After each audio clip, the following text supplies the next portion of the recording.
New research leads to consideration that our moon and Pluto are of planet status.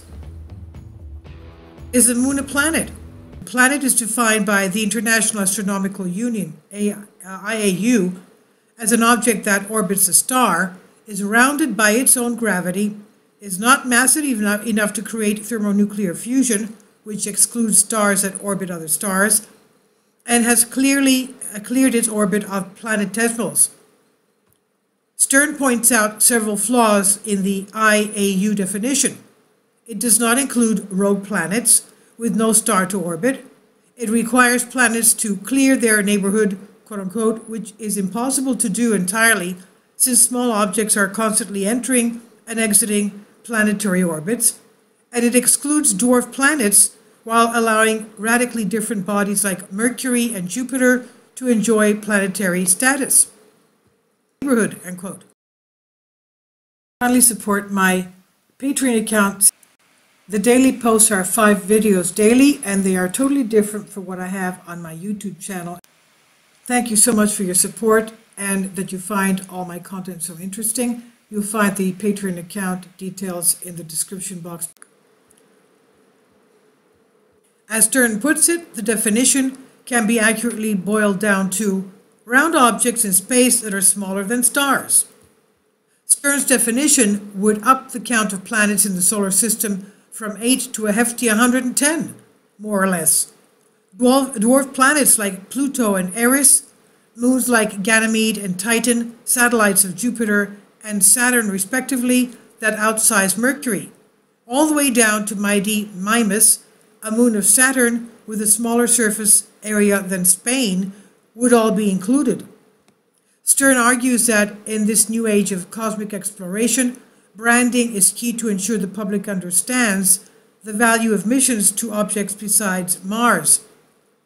Quote, in the decade following the supposed demotion of Pluto by the IAU, many members of the public, in our experience, assumed that alleged non-planets ceased to be interesting enough to warrant scientific exploration, though the IAU did not intend this consequence, end quote.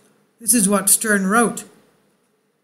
Astronomers may find the IAU definition perfectly useful, but our geophysical definition is more useful for planetary geoscience practitioners, educators, and students. Pluto fulfills 3 of the 4 IAU classifications, although some argue that it does not truly orbit the Sun and is instead a slave to Neptune's orbit. Now we know that the video that I posted yesterday concerning Neptune and Pluto takes 246 years to go around the Sun. And it also comes in between, it changes position between, there's a changing position alternating between Neptune and Pluto.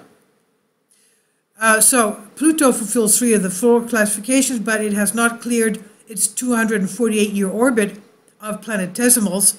Planets such as Pluto and Eris, which have not cleared their neighborhoods, quote-unquote, are considered dwarf planets. Pluto was demoted from planetary status in the year 2006. Stern has had an axe to grind with that for a long time. The IAU definition that excluded Pluto, he said, stinks for technical reasons, end quote. This is what Stern said in 2006. He says, I'm embarrassed for astronomy. Less than 5% of the world's astronomers voted. When New Horizons made its flyby of Pluto in 2015, Stern called the reclassification of the distant world to dwarf planet BS. BS, he called it. He says, why would you listen to an astronomer about a planet?